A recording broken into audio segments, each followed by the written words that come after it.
Okay, good morning, Shalom Aleichem. Welcome back. Parsha Shmini, 5784. To go, 5 ideas on 5 thoughts, reflections on the Parsha. Shmini, almost every single year, is really after Pesach. And all the Divrei Torah that I have on Shmini are like connected to Yom HaAtzmaut, Yom HaZikaron. It's the mindset, which is amazing. Your mindset is so different at different points during the year. I was just thinking about this, just like, I don't know, wherever I was driving the other day, just thinking about how like the Jewish calendar sets up, okay, your mood is shifted and changed a little bit, altered based on the schedule, but just like where you're thinking and where your mind is going is very much related to the time of the year that we're in. And is Shmini a looking towards Pesach, or a Shmini post-Pesach, more of a freedom type of experience, thinking about Eretz Yisrael in a different way, or a yearly way, as opposed to this year, just caught my attention this year. I'd like to start. Ari Maevsky loves talking about his unique trivia for every single parsha, and there's a few different anomalies within Shmini related to the trup. There's a mercha kfula. We'd like to talk about last week. Mendy was talking about the tzav, and in tzav you have the shalshelet. There's 4 shalshelets in the entire Torah, and people have a lot of drashos about the shalshelet.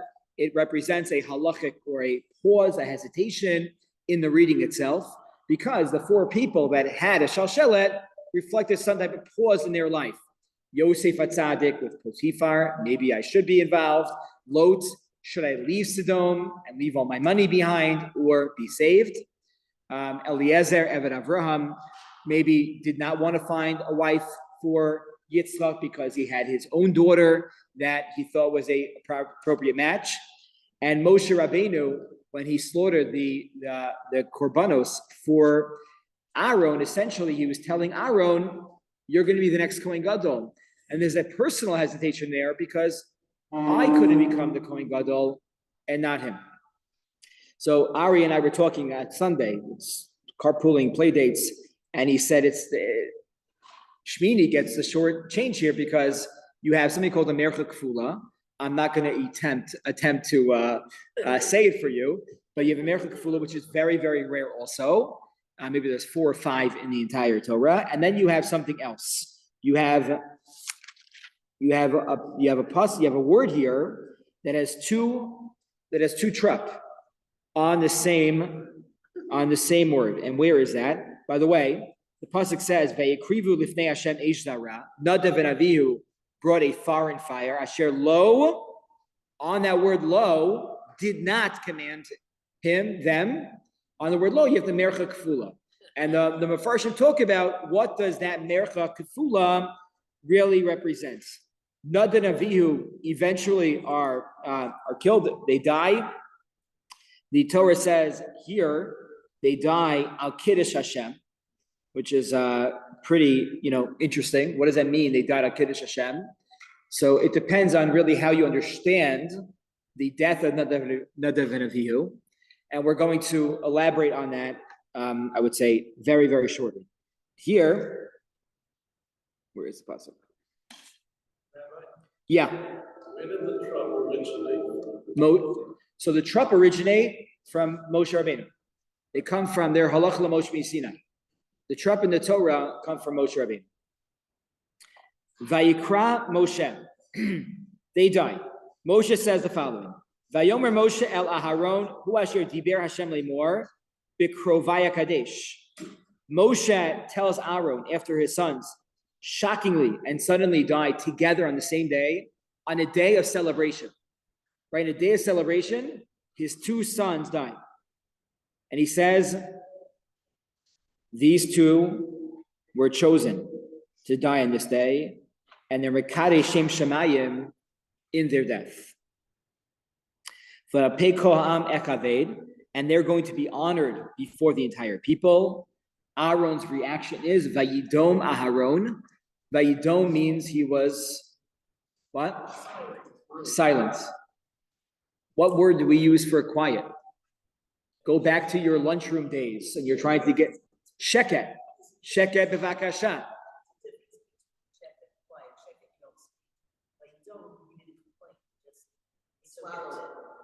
But so Vayidom, yeah, very good, very good. So I saw this in the name of Rav Volbe. So sheket means, and honey Aaron now. So sheket means you have nothing to say. You have nothing to say. So you're sitting b'sheket, and it's nice to sometimes sit with somebody b'sheket in the car. Yeah, you feel so comfortable. You don't have to be yapping the entire time. B'sheket, but vayidom means you have a lot to say. There's a lot of questions. There's a lot of kashas. There's a lot of things, and you choose. It's a quiet out of emunah. There's an acceptance with this vayidom, and that's what Aaron HaKohen was really expressing over here. Vayikra Moshe el Mishael ve'el Tzafan b'nei Uziel dot Aharon. Moshe then calls to his two nephews, Mishael and El Tzafan, Vayomer Alehem, and he says to them, Kirvu Se'u Esachechem Me'es Pnei HaKodesh. Go close and remove the bodies. What was left of the bodies? Very little. The Gemara elaborates on this and says there's very, very little left of their bodies after they encountered this Eish Zara. Please take them out of the Pnei HaKodesh, this holy place, and remove them michutz lamachana, and you're going to bury them outside the machana. That's where, if you look historically, it's not always true, but historically they tried to make cemeteries where? On the outskirts of the community. Sometimes communities outgrew themselves, and then the cemetery became part of the community. Right? Rarely, Krakow is like an exception to this rule, where it's like by the shul. I don't know. It's like if we had used the backyard, have a board meeting. What should the backyard be used for? It's like the Ramah Shul had a board meeting, and they said we're going to use it for a cemetery, a playground, an expansion, cemetery. The board meeting's next week. We can, Peter, you bring this up. So it's a Christian, really? It's Christian? Oh, yeah. That's interesting. Okay. Lakewood has No, they created that shul, I think, afterwards. The one that we went through recently, I think that was created afterwards. But that's more, at one point, that cemetery in Lakewood that we went to was on the outskirts. Now it's not. Now it's because everything is Lakewood there. But on these words, hirvu, you have two trup. You have a tlisha and you have a ger shayim. A tlisha and a ger shayim. You'll ask somebody else to say for you. But what is the meaning behind this? So the question was raised by Rav Sorotzkin in Ozayim Torah, and he wants to know what exactly is happening here with this double trup on one word, which is pretty rare. Kirvu, right? Come close. So he notices that when Moshe asks Mishael and El-Safan to bury Nadav and Avihu, he calls out to them not once, but twice. Vayikra Moshe El-Safan b'nei Uziel, Mishael El-Safan b'nei Uziel, not Aaron, Vayomer Alehem. Vayikra Vayomer. Why? Why would he need to call out twice to them? To mitzvah, right? To bury your cousins, to bury Jewish people that have died. So everyone was in a state of shock, right? Nobody wanted to get close to this. Number one. So that's natural. People generally are in a state of shock. Kol hakavod, the Chevra Kadisha, a lot of people are generally uncomfortable with this. And we need people in the community that are comfortable with being involved with the burial of our own. That's natural. That comes everybody, no matter what type of death this is going to be. But secondly, says Rav Sorotzkin, here specifically, they were afraid that this fire would go out to them as well. That it wouldn't be limited to another. Who says that like we're going to go in and we're going to be okay? Moshe, you said, that's enough for me? No. So they were afraid for their own lives that if they were going to go into the Kodesh Kodashim at this very moment, on Aleph Nisan, something very bad was going to happen to them. So they needed a little extra motivation to go in. Vayikra, Vayomer. That's why in the word kirvu, come close, we're acknowledging that there's two different types of hesitation that are happening here. A natural one that we all have, and a second one out of fear for their physical safety at this time. And I think this is an unbelievable idea, just the sensitivity of and the carefulness of reading the pshat with the trop here gives us a very beautiful understanding of what was happening at this moment, right? Whereas everybody is a mitzvah to bear. Who's going to run to do this? And I was thinking, I saw this Rav Soretskin, and I was thinking of what just happened in Teaneck just a few nights ago. In Teaneck, just a few nights ago, there was an event for Zaka. What I'm saying here is not going to be a surprise. Everyone knows. What? It made the front page of the Jewish press. Okay, well, wish the Yasher Koach to the editor of the Jewish press. He lives here. He lives here, Shir. Yeah, I saw Ari. Yeah, there. That's the picture that's on the front page. Oh, really? Okay, good. So what did Zaka do? Right? This all started because Zaka was coming to share their story. Zaka, what most of the workers of Zaka experienced, or all of them experienced, that those days and months following October 7th were quite literally frightening, and they're having nightmares, and they're all traumatized from this. And part of the reason why they're coming around is not only to fundraise, right? It's to come to talk. It's for them to share because it's important for most people to share. It's helpful to share the story. And we're living in a world today where if we're not sharing the story, then you know what people are saying anyway?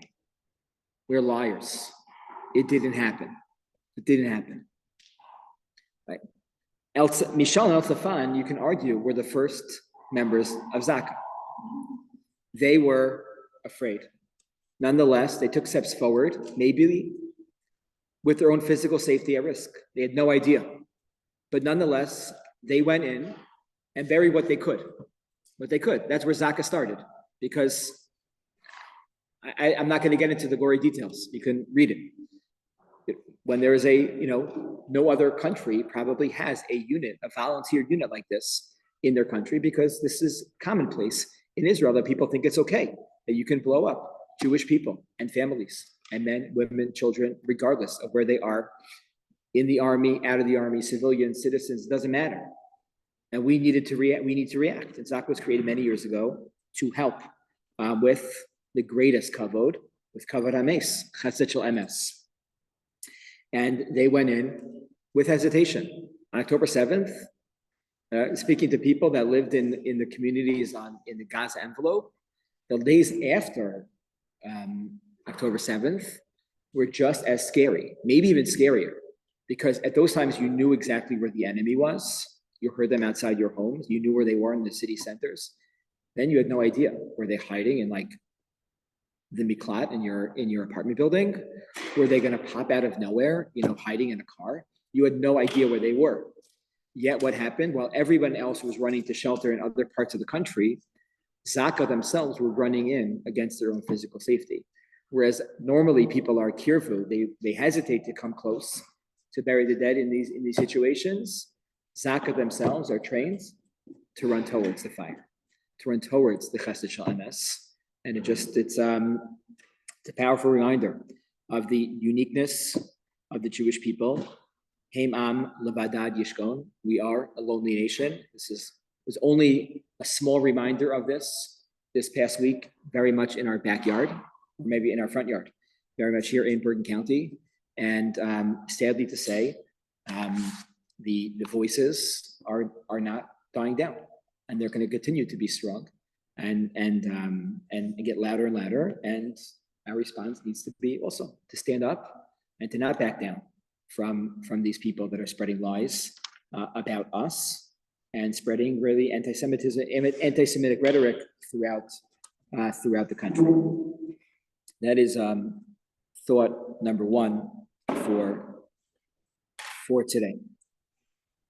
Number two, this is an unbelievable netziv, and every year you look at the story of Nadav and Avihu, and you're like, how can this happen?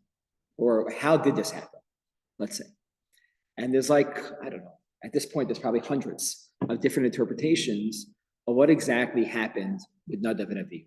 And I'm going to take you 2 psukim earlier. Vayichu b'nei Aaron Nadav Avihu ish machtasa. Nadav and Avihu took each, what they take? Ish machtasa. Maybe should have said, Vayichu machtasam, their pans. Why did it say ish? One pan. Vayitznu vahenesh, they placed fire on it. Vayasimu ala ktores, and then they placed the ktores on it. Vayakrivu lifnei Hashem ish zara, and they placed a foreign fire in it, asher lo tziva usam, which they were not commanded. Vayasimu alaha also is inconsistent. Vayasimu alaha, the Torah should have said, Vayasimu alehem. They placed on their pants. What is happening here? So the Netziv says something really unbelievable. The Netziv says, I'll get you the language of the Netziv. Netziv writes, alehem ibailem. It should have said on their pants, on their fires. And he has other times that's the language that's used. V'nira d'be'emes lo nichnasu shneim b'yishuv adan zeim zeh. They on their own woke up that morning, Nadav and Avihu separately with no prior conversations. Each woke up and said, you know what we're going to do today?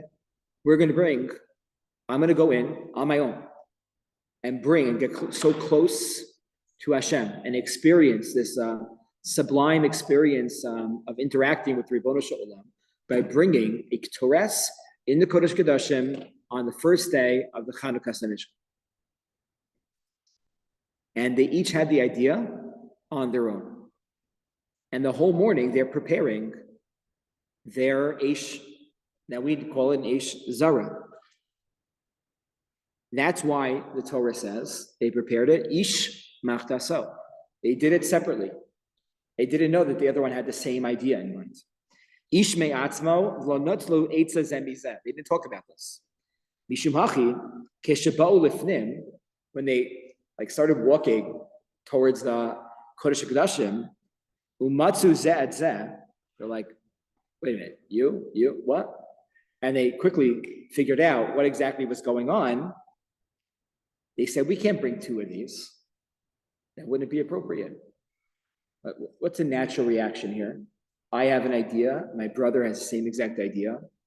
And we each want to get the fame and fortune for the idea. You're gonna elbow, for those on the video, I'm elbowing, right?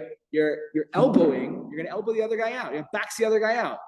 I want to get, the picture. I want to get the fame from this. I want it to be me. It's my idea. It's my idea. It's my idea. It's my. And then usually happens is someone else takes in and takes the idea. But here, what was their response? Wow, can't believe they had the same idea. Let's go in together and bring one together. Vayasimu alaha. Right? Simu alaha. And they ended up helping each other out by bringing this in.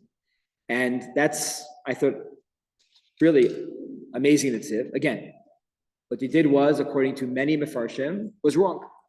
The Ramban writes, and I think this would dovetail off of the Netziv, what they didn't do was wrong per se. It was wrong timing.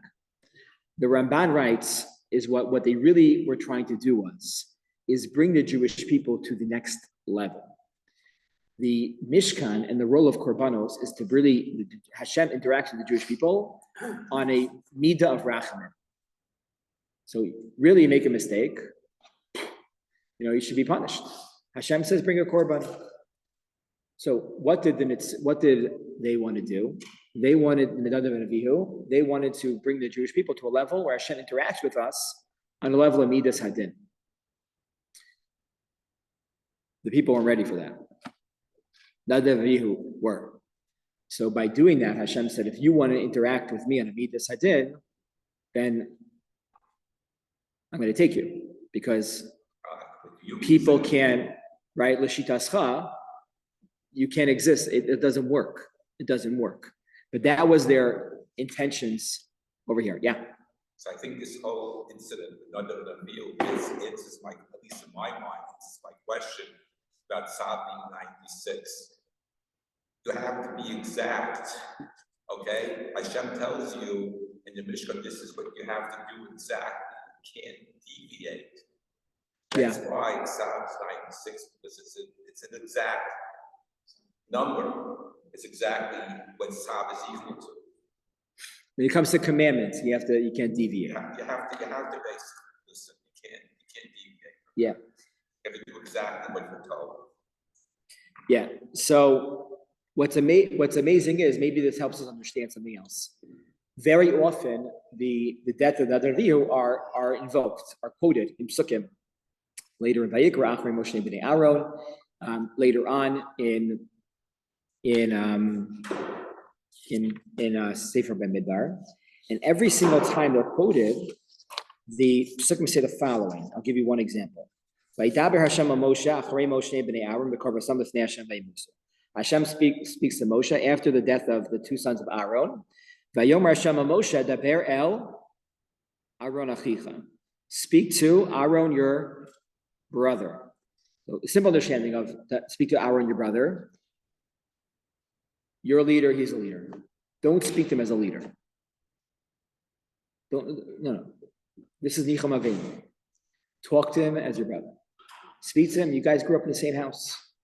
You guys played ball together. Speak to him as your brother. That's what he needs right now. This is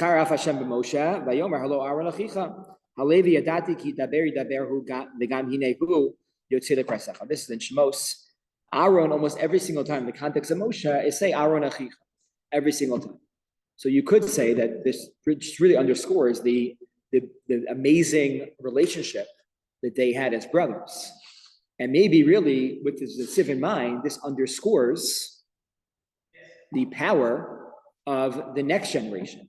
That Nadav and Avihu, even b'mosam lo nifradu, b'mosam, they were willing to give up for one another to share this covenant. It did not work out, obviously, the way that they planned, but they were brothers even in their death. And that's a very, I think, powerful idea to think about. Okay, that is thought number 2. One was from Kirvu, 2, Trup, hesitation when it comes to death. Number 2 is Aaron Achicha, Nadav and Avihu, a unique approach to their sin. Okay, number 3 for this morning. The pasuk says, "Vayavo Moshe v'Aaron elo Moed." Aaron and Moshe go towards the Ohel Moed. This is towards the end, right before. This is like the end. The Jewish people. This is opening day. The Mishkan. Hashem was waiting for the Mishkan to be built. The Jewish people were waiting for a few months for the Mishkan to be built. Finally, the day comes. They're celebrating. Moshe and Aaron go into Ohel Moed, and then they come out. They bless the nation. Vayera kvod Hashem el kol ha'am, and everybody sees the kavod Hashem. What does that mean? Everybody sees the kavod Hashem in this moment. A fire comes down from Shamayim in this moment, and they all are blown away. So asks Rav Hirsch, why did Moshe and Aaron need to go into the Ohel Moed first, then come out, and then the fire came down? Why can't the fire just come down automatically? Everyone's there. They brought all their kabbanos already. They're ready. Everyone's excited. Why do they need to go in and then come out and then it starts? So he says something very simple, but a very profound idea. He says that this teaches us that Shechina doesn't come automatically. People might think that, oh, you do this and this and this, the Shechina comes down, right? The Shechina is not a Lego set, right? It comes to making Lego. They give you it's very precise instructions throughout. And when you're finished, look what you have here. That's not enough, right? So after all of that, Moshe and Aaron need to do something in addition, right? We need to be proactive. We want Hashem in our lives. We need to take steps towards that, towards that interaction. Okay. Also, on this very same pasuk, Rav Saratskin also says, Vayar kol ha'am, on the next pasuk, V'ateiche eis mifnei Hashem, v'tochel al mizbeach, the fire comes down, the fire never stops. Ela esa ola, it takes up the ola, v'sachalavim, and the fats. Vayar kol ha'am, the whole nation sees. Vayaronu. Vayaronu, does that word mean vayaronu? It's not used so often. Gila, Rina, Ditza, V'chedva. They sang. The reaction of seeing this was they started singing. The Uncle says, Chaza kol ama, the whole nation saw this. V'shabachu. They immediately praised Hashem. Vayiplu al pneihem. And they fell on their faces. So Rav Saratskin says, naturally, this was unnatural for them to do. Why is that? The Jewish people are very accustomed to seeing miraculous fires. Throughout their sojourn in the desert, which is still ongoing, they saw fire every single night. Every single night. So you would think that naturally, there's a fire here, there's a fire there. Why does it matter? They shouldn't get so excited about it.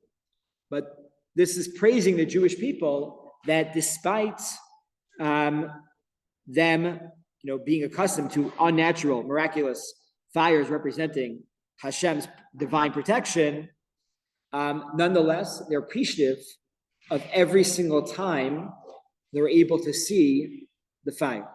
And each one was something unbelievable and a sight very much to see and to be inspired from regardless. In a few days, it's not clear right now if we're going to actually experience it, but there's going to be a solar eclipse. I spoke about the halachas of that last night, whether you make a bracha on seeing a solar eclipse, and they are very infrequent. The next one in America that would be seen is in 2044, 20 years, in August, I think August 23rd. And you think about it, like, what's the point? I'm not getting into the science of this, but it's moments like that for me that help us appreciate the miracles of every single day. That the sun comes up, and that we have nature, and we have just a natural world each and every day that is functioning normally within itself is an unbelievable miracle. That's really amazing. It's those aberrations, those breaks in nature, so to speak, that help us appreciate what happens every single day in our world. And the Jewish people, they saw it, they experienced it, and for them, it was unbelievable, and they did not get accustomed to it. They appreciated every single time they saw things. In other religions, there is a daily recognition and thanks to whoever they believe in as a deity. Like every day saying Moda Ani is really affirming. Even if someone just does that, not a chakra, doesn't do a lot of other things, but just acknowledges when they wake up in the morning that they are waking up because of the Kadosh Baruch Hu and all that.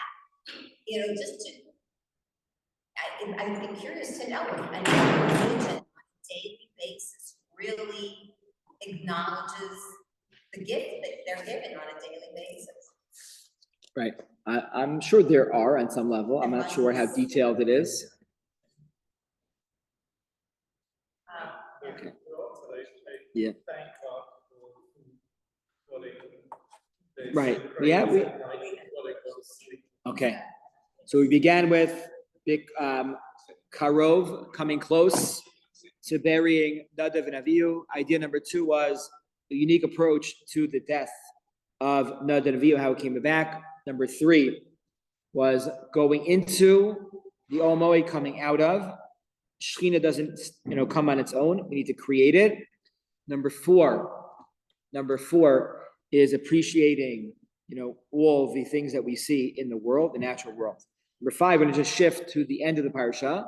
The end of the parsha talks about kashrus. And it's fascinating, not fascinating. The Gemara, right, there are 2 different simanim for kashrus, for animals. And that is